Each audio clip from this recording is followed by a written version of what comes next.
கொஞ்ச நாளைக்கு முன்னாடி எனக்கு ஒரு கிளைண்ட் கால் பண்ணி அவங்களுக்கு ஒரு பில்லிங் சாஃப்ட்வேர் பண்ணணும்னு கேட்டிருந்தாங்க. அவங்க இதுக்கு முன்னாடி ஒரு பில்லிங் சாஃப்ட்வேர் யூஸ் பண்ணுறாங்க. பட் அது ரொம்ப டைம் கன்சியூமிங்காகவும் நம்ம வந்து நிறையா கீபோர்ட் அண்ட் மவுஸ் யூசேஜை டிபெண்ட் பண்ணியிருக்கதாகவும் சொன்னாங்க. Note the point guys, time consuming. So இங்கே நம்மளோட மெயின் அப்ஜெக்டிவ் என்னென்னா, நம்ம பண்ண போகிற இந்த billing software first time save பண்ணுற மாதிரி இருக்கணும். அதாவது கீபோர்ட்லேயும் மவுஸ்லேயும் நிறையா வாட்டி கை வைக்க முடியாத அளவுக்கு இருக்கணும். Second, billing layout. அவங்க இதுக்கு முன்னாடி யூஸ் பண்ண அந்த சாஃப்ட்வேர் பிரிங் பண்ணுற பில் வந்து ரொம்ப ஓல்டாகவும் கால்குலேஷன்ஸ்லாம் கரெக்டாக காட்டலன்னு சொன்னாங்க. ஸோ நம்ம பண்ண போகிற இந்த ப்ராஜெக்டில் அந்த பில்லிங் லேஅவுட் பயங்கரமாக இருக்கணும். அந்த கால்குலேஷன்ஸ் வந்து கரெக்டாக இருக்கணும். இதில் ஏகப்பட்ட கால்குலேஷன்ஸ் இருக்குது. ஸோ நம்ம வந்து பில்லிங்கில் ஆட்டோமேட்டிக்காக நம்பர் என்டர் பண்ணாலே சில கால்குலேஷன்ஸ்லாம் இருக்குது, அதெல்லாம் கரெக்டாக ஷோ ஆகணும். ஸோ அந்த கால்குலேஷன்ஸோட நம்ம பில்லிங் வந்து பயங்கரமாக இருக்கணும். தெர்மல் பிரிண்டரில் அவங்க பண்ணுறப்ப சூப்பராக இருக்கணுன்றது தான் நம்மளோட செகண்ட் அப்ஜெக்டிவ். ஸோ இந்த ப்ராஜெக்டை எப்படி பண்ணோம், எவ்வளோ நாளில் பண்ணோம், அண்ட் முக்கியமாக எந்த ஃப்ரேம் ஒர்க் யூஸ் பண்ணி பண்ணோம், இது எல்லாத்தையுமே தான் டீட்டெயிலாக பார்க்க போகிறோம். ஸோ கடைசி வரை ஸ்கிப் பண்ணாமல் பாருங்கள். டக்கு வீடியோக்குள்ளே போயிடலாம். ஸோ ஹாய், நான் கோகுலஸ்டிக்கு. இது நம்ம டீபக் டைரிஸ். ஆரம்பிக்கலாமா?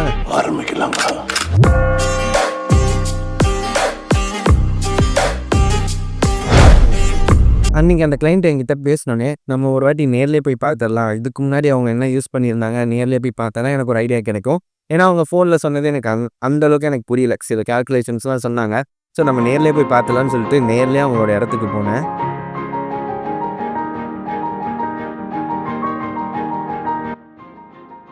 அன்னைக்கு அங்கே போய் அவங்க இதுவரை யூஸ் பண்ண சாஃப்ட்வேரை பார்க்குறப்ப தான் தெரிஞ்சுது. ஸோ அந்த பில்லிங் சாஃப்ட்வேர் வந்து ரொம்ப பழைய சாஃப்ட்வேராக இருக்குது. அண்ட் அவங்க சொன்ன மாதிரியே அதில் நிறையா வாட்டி நம்ம கீபோர்டில் டச் பண்ணணும். அதாவது இப்போ ஒரு 2 ரோ க்ரியேட் பண்ணுறாங்க பில்லிங்கில். ஸோ பில்லிங்கில் நம்ம இங்கே சூப்பர் மார்க்கெட்லாம் பார்த்துருப்பீங்களே, டைப் பண்ணுவாங்கள்ல எவ்வளோ ரூபான்னு சொல்லிட்டு. அது மாதிரி டைப் பண்ணுறப்ப ஒரு ரேட்டுக்கும் அவங்க நம்பர் அடிச்சுட்டு, இப்போ ₹100 ₹100 அடிச்சுட்டு நெக்ஸ்ட் ரோ போகிறப்ப திரும்ப அவங்க மவுஸை தொட்டு அந்த ரோக்கு நேவிகேட் ஆகி திரும்ப 100 அடிக்கணும். இந்த மாதிரி கீபோர்ட் அண்ட் மவுஸ் யூசேஜ் நிறையா டிபெண்ட் பண்ணி இருந்தது. ஒரு ரோ கிரியேட் பண்ணுறதுக்கும் திரும்ப போய் பட்டன் அமுக்கணும், நம்பரை திரும்ப என்டர் பண்ணணும்னு சொல்லிட்டு கீபோர்டோட யூசேஜ் வந்து பயங்கரமாக இருந்தது. அண்ட் இன்னொரு முக்கியமான விஷயம் என்னென்னா, இதில் வந்து கிட்டத்தட்ட ஒரே மாதிரியான கால்குலேஷன்ஸ்லாம் அடுத்தடுத்த ரோவில் வரும்னு சொல்லிட்டு என் கிளைண்ட் சொல்லியிருந்தாங்க. ஸோ இவங்க வந்து ஒரு சாமில் தான் வச்சுருக்காங்க. ஸோ அவங்க வந்து உட் டைப்பை செலக்ட் பண்ணுவாங்க. அண்ட் தென் வந்து என்ன சைஸாக பிளாக்கான்னு சொல்லிட்டு ஒரு டைப் இருக்குது. ஸோ அதை செலக்ட் பண்ணிவிட்டு கிட்டத்தட்ட ஒரே மாதிரியான கால்குலேஷன்ஸ் தான் வரும். ஸோ திரும்ப வந்துட்டு ஒரே நம்பர் அடிக்கிற மாதிரி இருக்குது, அது ரொம்ப வந்து டைம் ஆகுதுன்னு சொல்லிட்டு என் கிளைண்ட் வந்து எனக்கு சொல்லியிருந்தாங்க. ஸோ அதே மாதிரி அங்கே போய் சாஃப்ட்வேரை நேரில் போய் நான் ஒர்க் பண்ணி பார்க்குறப்ப தான் எனக்கு புரிஞ்சுது. அவங்க சொன்னது கரெக்ட் தான். ஏன்னா ரொம்ப யூஸ் பண்ண வேண்டியதாக இருக்குது. ஒரே கால்குலேஷனில் தான் திரும்ப அடிக்கிற மாதிரி இருந்தது. ஸோ அப்பயே நான் முடிவு பண்ணேன், இதுக்கு என்ன ஃப்ரேம் ஒர்க் யூஸ் பண்ணலாம், இதுக்கு என்னென்ன மாதிரியான இன்னோவேஷன்ஸ் நம்மளால் பண்ண முடியும், நம்ம சைட்லேருந்து என்ன பண்ண முடியும்னு சொல்லிட்டு அப்பயே நான் முடிவு பண்ணிட்டேன். அப்படி முடிவு பண்ணது தான்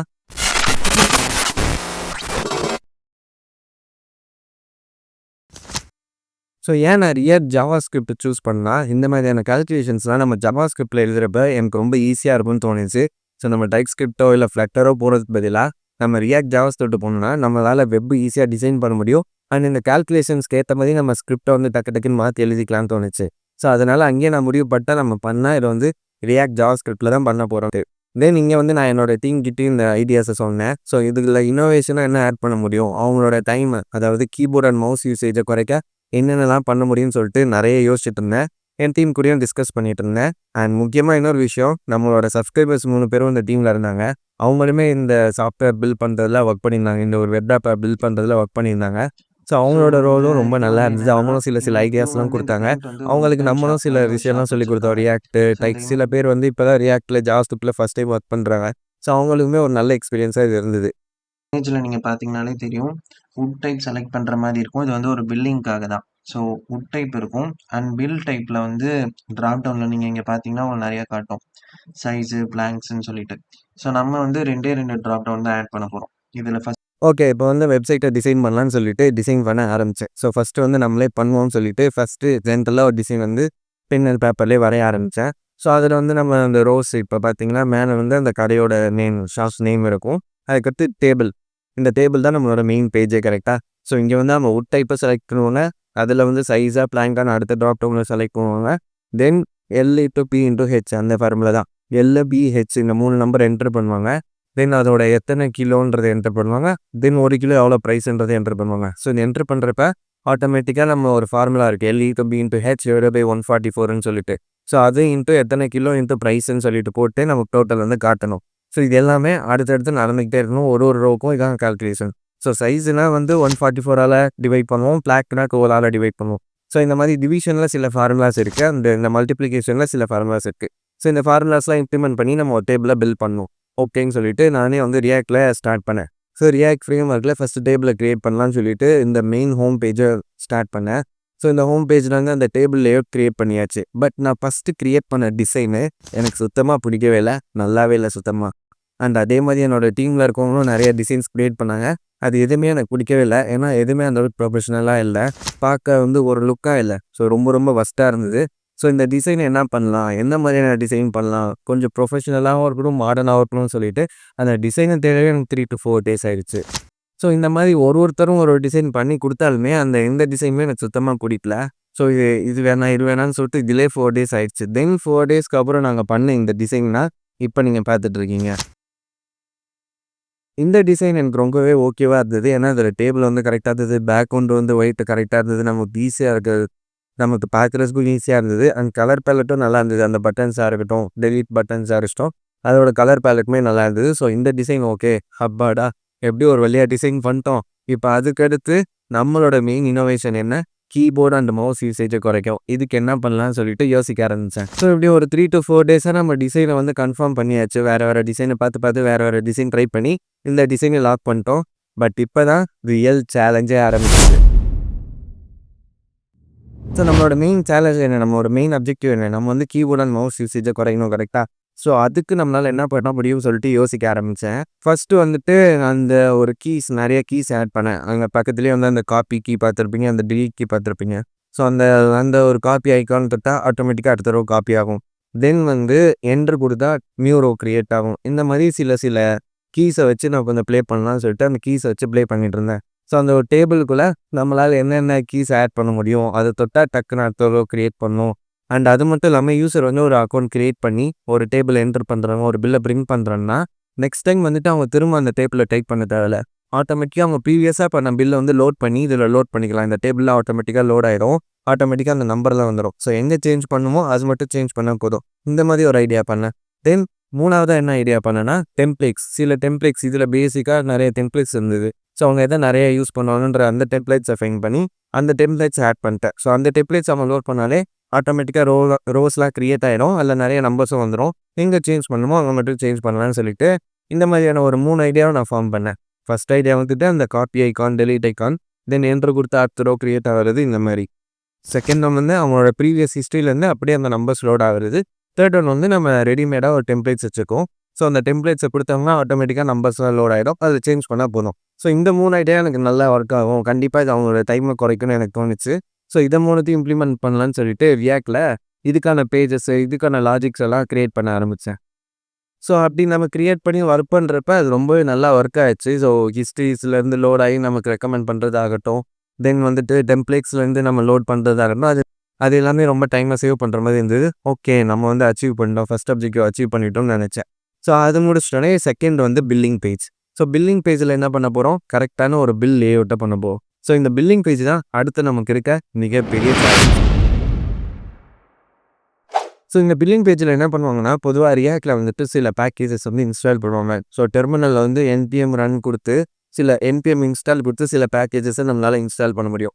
அப்படி இந்த பிரிண்டிங்காக, இந்த பில்லிங்காக POS, EOSன்னு சொல்லிட்டு சில பேக்கேஜஸ்லாம் இருக்குது. ஸோ அந்த பேக்கேஜஸ்லாம் இன்ஸ்டால் பண்ணாங்கன்னா அந்த தெர்மல் பிரிண்டிங்கில் வந்து கரெக்டான பிரிண்டிங் வரும். பட் நான் என்ன நினச்சேன்னா, இந்த பேக்கேஜஸே வேணாம், இந்த பேக்கேஜஸே இல்லாமல் நம்ம பில்லை பிரிண்ட் பண்ணணும்னு நினச்சேன். பேக்கேஜஸே எல்லாமே எப்போ பில்லை பிரிண்ட் பண்ண முடியும் தானே கேட்குறீங்க? முடியும். எஸ், நான் வந்துட்டு இந்த பில்லிங்கான லேஅவுட்டை முழுக்க HTML அண்ட் CSSலேயே டெவலப் பண்ணேன். ஸோ நீங்கள் பார்த்தீங்கனாலே தெரியும், பில் டீடைல்ஸ்னு ஒரு ஜாவாஸ்கிரிப்ட் ஃபைல் க்ரியேட் பண்ணிட்டேன். ஸோ ரியாக்டில் பில் டீடைல்ஸ்னு ஒரு JSX ஃபைல் க்ரியேட் பண்ணியாச்சு. ஸோ இந்த ஃபைலில் அந்த பில்லில் என்னென்ன லேஅவுட் இருக்கணும், என்னென்ன கால்குலேஷன்ஸ் அங்கே வரணும், எங்கே வந்து நம்ம டோட்டலை காட்டணும், எங்கே வந்து நம்ம சின்ன அந்த LBHஐ காட்டணும், அந்த வேல்யூஸ்லாம் எங்கே காட்டணும்னு சொல்லிட்டு முழுக்க அந்த லேஅவுட்டை ஃபுல் அண்ட் ஃபுல்லாக HTML CSS யூஸ் பண்ணி டிசைன் பண்ண ஆரம்பித்தேன். ஸோ அப்படி டிசைன் பண்ணிவிட்டு அந்த ஒரு லேஅவுட் எனக்கு கரெக்டாக இருக்க மாதிரி தெரிஞ்சது. ஸோ டவுன்லோட் கொடுக்குறப்ப அந்த லேஅவுட் பார்த்தேன். ஸோ அந்த லேஅவுட் நல்லாவும் இருந்தது. ஸோ அந்த லேஅவுட்டே வந்துட்டு நம்ம 85 millimetre printer, 50 millimetre printer and A4 size printer கூட பிரிண்ட் பண்ணுற மாதிரி இந்த 3 சைஸும் சப்போர்ட் பண்ணுற மாதிரியே நான் HTML அண்ட் CSSலே இந்த பில்லிங் டிசைனை மொத்தமாக டிசைன் பண்ணிட்டேன். அதாவது அந்த பில் லேஅவுட்டு ஸ்டார்டிங்லேருந்து அவங்க கடை பேரை காட்டுறதுலேருந்து கடைசியாக தேங்க்யூ விசிட் அகைன்னு சொல்லிட்டு சொல்கிற வரைக்கும் அந்த மொத்த லேஅவுட்டும் HTML அண்ட் CSS யூஸ் பண்ணியே பில்ட் பண்ணிட்டேன். ஸோ இப்படி நம்மளோட பில்லிங் பேஜும் முடிச்சுட்டு நம்மளோட மெயினான கால்குலேஷன் பேஜும் முடிச்சுட்டு Firebase ஹோஸ்ட் பண்ணி என்னோட கிளைண்ட்டுக்கு அனுப்பிச்சேன். ஸோ அவங்க கொஞ்சம் நேரம் யூஸ் பண்ணி பார்த்துட்டு இல்லை இது பத்தாது, இன்னும் கொஞ்சம் இம்ப்ரூவ்மெண்ட்ஸ் வேணும்னு கேட்டாங்க. ஓகே, அப்போ இதில் இன்னும் என்ன இம்ப்ரூவ்மெண்ட்ஸ் பண்ணலாம், என்ன இன்னும் நிறைய ஆட் பண்ண முடியும் அந்த கால்குலேஷன் பேஜில் தான் மெயினாக சொன்னாங்க. ஸோ அந்த கால்குலேஷன் பேஜில் இன்னும் என்ன டிஃப்ரெண்ட்டாக பண்ண முடியும்னு சொல்லிட்டு யோசிச்சுட்டு இருந்தேன். திரும்ப ஒரு வாட்டி நான் அவங்களோட பிளேஸுக்கே போனேன், அவங்களோட Sawmill இருக்க இடத்துக்கே போனேன். ஸோ அங்கே போயிட்டு அவங்களுக்கு எக்ஸ்பிளைன் பண்ணேன். ஸோ இந்த மாதிரி ஒர்க் ஆகும், இந்த மாதிரி லோட் ஆகும் ப்ரீவியஸ் ஹிஸ்ட்ரியிலேருந்து அண்ட் நம்பர்ஸ் நீங்கள் ஈஸியாக என்டர் பண்ணிக்கலாம். சில விஷயங்களை எக்ஸ்பிளைன் பண்ணிட்டு இருந்தேன். அண்ட் அங்கே வந்து அவங்க பில்லிங்கை டெஸ்ட் பண்ணலான்னு சொன்னாங்க. அங்கே தான் எனக்கு ரொம்ப ஒரு மாதிரி இருந்துச்சு. ஏன்னா நான் பில்லிங் வந்து பிரிண்ட் பண்ணி நான் செக்கே பண்ணல. ஸோ ஜஸ்ட் ஒரு லேஅவுட் பண்ணனே தவிர அது வந்து பிரிண்ட் ஆகி கரெக்டாக வருதா இல்லையான்னு சொல்லிட்டு பார்க்கவே இல்லை. ஸோ அங்கே அவங்களோட பிரிண்டரில் பிரிண்ட் பண்ணி பார்க்குறப்ப அது கரெக்டாக வந்துச்சு.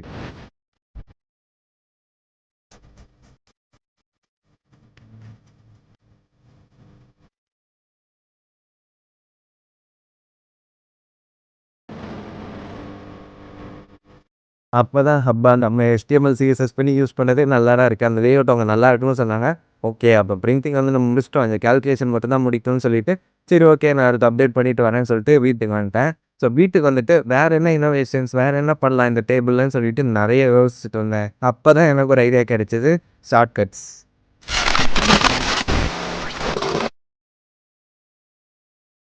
அடுத்த அப்டேட்டை நம்ம என்ன பண்ணலான்னு யோசிச்சுட்டு இருக்கப்ப முடிஞ்ச அளவுக்கு இதில் எவ்வளோ ஷார்ட்கட்ஸ் ஆட் பண்ண முடியுமோ அவ்வளோ ஷார்ட்கட்ஸ் ஆட் பண்ணலான்னு சொல்லிட்டு அந்த ஒரு டேபிளுக்குள்ளே என்னென்ன ஷார்ட்கட்ஸ் ஆட் பண்ண முடியும்னு சொல்லிட்டு நானே உட்காந்து பேப்பரில் எழுத ஆரம்பித்தேன். அதாவது காப்பிக்கு Ctrl+C, டூப்ளிகேட்டுக்கு Ctrl+V, எக்ஸ்ட்ரா அடுத்த ரோ, ஆரோ, ஷிஃப்ட் என்னரோ சொல்கிறேன், ஆரோங்கன்னா அடுத்தடுத்த ரோவுக்கு போகும். அதுக்கடுத்து அப் ஆரோங்கன்னா மேலே இருக்க ரோ, கீழே இருக்க ரோன்னு சொல்லிட்டு இந்த நேவிகேஷனுக்குலாம் சில ஷார்ட்கட் கீஸ் கிரியேட் பண்ணேன். ஸோ இப்படி அன்றைக்கி நோட்டில் உட்காந்து எழுத கடைசியாக அன்றைக்கி ஈவினிங்கில் கிட்டத்தட்ட 40+ ஷார்ட்கட் கீஸ் வந்துட்டு நான் அந்த ஒரு நாளில் க்ரியேட் பண்ணேன். அதாவது இந்த ஒரு டேபிள்குள்ளே மட்டும் நம்மளால் 40+ ஷார்ட்கட் கீஸை யூஸ் பண்ண முடியும். அந்த ஷார்ட்கட் கீஸ்லாம் நீங்களே பாருங்களேன். ஸோ இந்த மாதிரி ஒரு ஆப்ரேஷனுக்கும் ஒரு மூமெண்ட்டுமே நான் வந்து ஷார்ட்கட் கீஸ் க்ரியேட் பண்ணேன். அதில் இன்னொரு இம்பார்ட்டண்ட்டான விஷயம் என்னென்னா, இப்போ S1 அந்த LBH என்டர் பண்ணுவாங்கள்ல, ஸோ அதுக்கு வந்து ஸ்ட்ரெயிட்டாக L அமுக்குனா போதும், D அமுக்குனா போதும், H அமுக்குனா போதும். ஸோ இந்த கீயை ப்ரெஸ் பண்ணாலே ஆட்டோமேட்டிக்காக அந்தந்த நம்பர்ஸ்க்கு போகிற மாதிரியான நேவிகேஷனும் பண்ணியிருந்தேன். அண்ட் ஆட்டோமேட்டிக்காக வந்துட்டு விட்டு செலக்ட் பண்ணுறது, நம்ம ட்ராப் டவுன் கிளிக் பண்ணி பண்ண வேணாம், ஆட்டோமேட்டிக்காக விட்டு செலக்ட் ஆகிற மாதிரி இந்த மாதிரி நிறைய ஃபீச்சர்ஸ் வந்து ஷார்ட்கட்ஸ்லேயே க்ரியேட் பண்ணேன். அந்த ஒரு டேபிள்குள்ளேயே என்னால் எவ்வளோ முடியுமோ அவ்வளோ ஷார்ட்கட்ஸை க்ரியேட் பண்ணேன். ஸோ இப்போ நீங்கள் பார்க்குற மாதிரி இந்த மாதிரி 40+ கீவேர்ட்ஸ் வந்து நம்ம பேப்பர் அண்ட் பென் யூஸ் பண்ணி க்ரியேட் பண்ணிட்டோம். பட் சேலஞ்ச் என்னென்னா இதை நம்ம கோடிங்கில் இம்ப்ளிமெண்ட் பண்ணணும். ஓகே, இப்போ நம்ம வந்து கோடிங்கில் நம்ம ரியாக்டில் பண்ண போகிறோம்னு சொல்லிட்டு அந்த ஜாவாஸ்கிரிப்ட் ஃபைல் எடுத்தேன். ஸோ நீங்கள் பார்த்தீங்கன்னா பில் எஸ்டிமேட்னு ஒரு ஃபைல் இருக்கும். ஸோ அந்த ஃபைலுக்குள்ளே கான்ஸ்டன்ட் குளோபல் கீவேர்ட்ஸ்னு சொல்லிட்டு ஒரு கான்ஸ்டன்ட்டை க்ரியேட் பண்ணேன். ஃபஸ்ட்டு இந்த ஷார்ட்கட்ஸ்க்காகவே ஒரு தனி கான்ஸ்டன்ட் க்ரியேட் பண்ணலாம்னு சொல்லிட்டு கான்ஸ்டன்ட் குளோபல் கீவேர்ட்ஸ்னு ஒரு ஷார்ட்கட் க்ரியேட் பண்ணேன். ஸோ அந்த ஷார்ட்கட்டில் நம்ம இஃப் யூஸ் பண்ணி நம்மளால் என்ன பண்ண முடியும்னா, ஒரு கீயை ப்ரெஸ் பண்ணால் இந்த ஆப்ரேஷன் நடக்கணும். அதாவது இப்போ எக்ஸாம்பிளுக்கு என்ன சொல்லலாம், Ctrl+C கொடுத்தா காப்பி ஆகும்னா, காப்பின்ற ஒரு ஃபங்க்ஷன் நம்ம ஆட்டோமேட்டிக்காக ஃபஸ்ட்லேயே எழுதி வச்சுக்கணும். ஸோ அதை எழுதி வச்சுட்டு நம்ம இங்கே கான்ஸ்டன்ட் குளோபல் கீவேர்ட்ஸில் இஃப்பில் போட்டுட்டு நம்ம வந்து Ctrl+C கொடுத்தாங்கன்னா இது கால் ஆகணும், தென் Ctrl+D கொடுத்தாங்கன்னா அந்த டூப்ளிகேட் ஃபங்க்ஷன் வந்து இங்கே கால் ஆகணும்னு சொல்லிட்டு ஒரு ஃபங்க்ஷனாக நம்ம ஃபஸ்ட்டே நம்ம க்ரியேட் பண்ணிவிட்டு அந்த ஃபங்க்ஷனை இஃப்பில் போட ஆரம்பித்தேன். ஸோ இஃப் சொல்லிட்டு இந்த மாதிரி 40+ ஷார்ட்கட் கீஸ்க்கும் நான் வந்து இப்போ எல்சிஃப் க்ரியேட் பண்ணேன். இது வந்து ஷார்ட்கட்ஸ் இம்ப்ளிமெண்ட் பண்ணுறதுக்கான ஈஸியான வேவும் எனக்கு தோணுச்சு. ஸோ நீங்களும் வந்து எதனா ஒரு வெப் பண்ணுறீங்க, இல்லை ஷார்ட்கட்ஸ் க்ரியேட் பண்ணால் இந்த மெத்தடை ட்ரை பண்ணி பாருங்கள். கண்டிப்பாக ஈஸியாக இருக்கும் அண்ட் எஃபெக்டிவாகவும் இருக்கும். இப்போ இந்த மாதிரி கான்ஸ்டன்ட் குளோபல் கீவேர்ட்ஸில் நிறையா ஷார்ட்கட் கீஸ் க்ரியேட் பண்ணி நான் பேப்பரில் எழுதியிருந்த ஒரு 40 ஷார்ட்கட்ஸுமே வந்து இதில் இம்ப்ளிமெண்ட் பண்ணிட்டேன். தென் இது எல்லாத்தையுமே இம்ப்ளிமெண்ட் பண்ணியாச்சு. அதில் சில எரர்ஸ்லாம் வந்துச்சு. அந்த எரர்ஸ்லாம் சால்வ் பண்ணுறதுக்கே ரொம்ப நேரம் ஆச்சு. ஸோ அந்த எரர்ஸ்லாம் சால்வ் பண்ணிவிட்டு நம்ம npm run dev கொடுத்து நம்ம ரன் பண்ணி பார்க்குறப்ப அந்த வெப்சைட் சூப்பராக ஓப்பன் ஆச்சு. ஸோ அதில் இருக்க ஷார்ட்கட்ஸ் எல்லாமே பயங்கரமாக ஒர்க் ஆச்சு. நமக்கு வந்து ஈஸியாகவும் இருந்தது. அடுத்தடுத்த வேல்யூஸ் என்டர் பண்ணுறதுக்கும் சரி, ஒரே நம்பர்ஸை திரும்ப என்டர் பண்ண வேண்டிய அவசியம் இல்லை. ஸோ டக்குன்னு நம்ம Ctrl+C கொடுத்தாலும் காப்பி ஆகிடும், Ctrl+D கொடுத்தா டூப்ளிகேட் ஆகிடும். அண்ட் இன்னொரு முக்கியமான விஷயம், ஆல்ட் டி கொடுத்தா இந்த ஷார்ட்கட் தான் ரொம்ப முக்கியமான ஷார்ட்கட்டு. என் கிளைண்ட் வந்து கண்டிப்பாக இது மாதிரி வேணும்னு சொல்லி ரெக்வயர் பண்ணி வாங்குனது என்னென்னா Alt+B. ஸோ Alt+D கொடுத்தீங்கன்னா என்ன ஆகும்னா அந்த ரோ அப்படியே காப்பி ஆகும். பட் ஹைட்டுன்றது மட்டும் எம்டியாக இருப்பேன். நமக்கு எல்லாமே காப்பியாக இருக்கும். பட் ஹைட்டுன்ற ஒரு காலம்ல நம்ம ஒரு நம்பரை என்டர் பண்ணுவோம். அது மட்டும் எம்டி ஆகும். ஏன்னா அது மட்டும் தான் முக்கால்வாசி கால்குலேஷன்ஸில் மாறுமா, மற்ற எல்லாமே அப்படியே தான் இருக்கும். ஸோ Alt+D கொடுத்தோம்னா அந்த ஹைட்டு மட்டும் மாறாமல் இருக்கும். மற்ற எல்லா நம்பர்ஸும் அப்படியே இருக்கும். ஸோ இவங்க டக்குன்னு ஹெச்சை தொட்டு ஹைட்டுக்குள்ளே போயிட்டு அதை மட்டும் நம்பர் என்டர் பண்ணிப்பாங்க. ஸோ இது வந்து என் கிளைண்ட் வந்து ரொம்ப ரெக்வஸ்ட் பண்ணி கேட்டு பண்ணாங்க. ஸோ அதுக்காக உருவாக்கின ஒரு ஷார்ட்கட் தான் இது Alt+B. மாதிரி நிறையா ஷார்ட்கட்ஸ் கிரியேட் பண்ணி இதே மாதிரி ஃபயர்பேஸில் போஸ்ட் பண்ணி அவங்களுக்கு சென்ட் பண்ணப்போ அவங்களும் ரொம்ப ஹாப்பியாக இருந்தாங்க. அண்ட் அங்கே சின்ன சின்ன மைனர் சேஞ்சஸ் சொன்னாங்க. லைக் வந்து டெக்ஸ்ட்டோட கலர் மாற்றணும். தென் வந்து கொஞ்சம் டிசைன் வேறு எதனா மாற்றினா நல்லாயிருக்கும். அந்த டேபிளோட வித்து மாற்றணும் நல்லாயிருக்கும்னு சொல்லியிருந்தாங்க. ஸோ அதெல்லாம் இன்றைக்கி மாற்றிட்டு இன்றைக்கி ஹோஸ்ட் பண்ணிடுவேன். அதோட சேஞ்சஸ் தான் இப்போ போயிட்டுருக்கு. ஸோ அது முடிஞ்சிடுச்சுன்னா அந்த வெப்சைட்டு முடிஞ்சிடும். இந்த ப்ராஜெக்டும் முடிஞ்சிடும். So at the end of the day நான் இதிலேருந்து கற்றுக்கிட்ட விஷயம் என்னென்னா, ஃபஸ்ட்டு ஒன்று வந்துட்டு ஷார்ட்கட்ஸ். ஸோ ஃபஸ்ட் டைம் வந்து நான் இவ்வளோ ஷார்ட்கட்ஸ் கிரியேட் பண்ணி ஒர்க் பண்ணுறேன். ஷார்ட்கட்ஸ்க்காக நிறைய யோசிச்சது தான். ஏன்னா எப்போயுமே பொதுவான ஷார்ட்கட்ஸ் தானே இருக்கும். ஸோ Ctrl+C Ctrl+D இந்த மாதிரி ஷார்ட்கட்ஸ் மட்டுமே யூஸ் பண்ணிட்டு விட்டுருவோம். பட் இங்கே நம்ம இன்னோவேட்டிவாக நம்ம யோசிச்சு நம்மளோட ஓன் ஷார்ட்கட் கிரியேட் பண்ணுறதுன்றது எனக்கு ரொம்ப நல்லா இருந்தது. அது வந்து ஒரு நல்ல எக்ஸ்பீரியன்ஸாக இருந்தது இந்த ப்ராஜெக்ட்டில். ஸோ அதை எப்படி இம்ப்ளிமெண்ட் பண்ணலான்னு சொல்லிட்டு நான் இதுக்கு முன்னாடி யூஸ் பண்ணியிருந்த சில வெப்சைட்ஸ்லாம் ரெஃபர் பண்ணி அவங்க வந்து இந்த மாதிரி கான்ஸ்டண்ட்டாக குளோபல் கீவேர்ட்ஸ் கிரியேட் பண்ணி இஃபெல்ஸ் மூலமாக பண்ணால் ஈஸியாக இருக்கும்னு சொல்லிட்டு அந்த வெப்சைட்ஸ்லாம் போட்டிருந்தது. ஸோ அதை வச்சு தான் நான் என்னோட React ஃபைலுமே இம்ப்ளிமெண்ட் பண்ணேன். அது நல்லா ஒர்க் ஆச்சு. அந்த டெக்னிக் நல்லா இருக்குது. நீங்களும் ட்ரை பண்ணி பாருங்கள். நீங்களும் வெப்சைட்ஸ்லாம் இந்த மாதிரியான பில்டிங் வெப்சைட்ஸ்லாம் பண்ணுறீங்கன்னா கண்டிப்பாக நிறைய ஷார்ட்கட்ஸ் ஆட் பண்ண பாருங்கள். அது கண்டிப்பாக கிளைண்ட்டை இம்ப்ரெஸ் பண்ணும். என்னோட எக்ஸ்பீரியன்ஸை சொல்கிறேன்.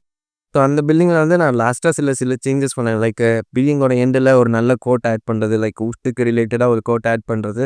தென் பில்டிங் லேஅவுட்லேயே போல்டு சில நம்பர்ஸ் போல்டாக இருக்கணும். சிலது வந்து இட்டாலிக்கில் இருக்கணும்.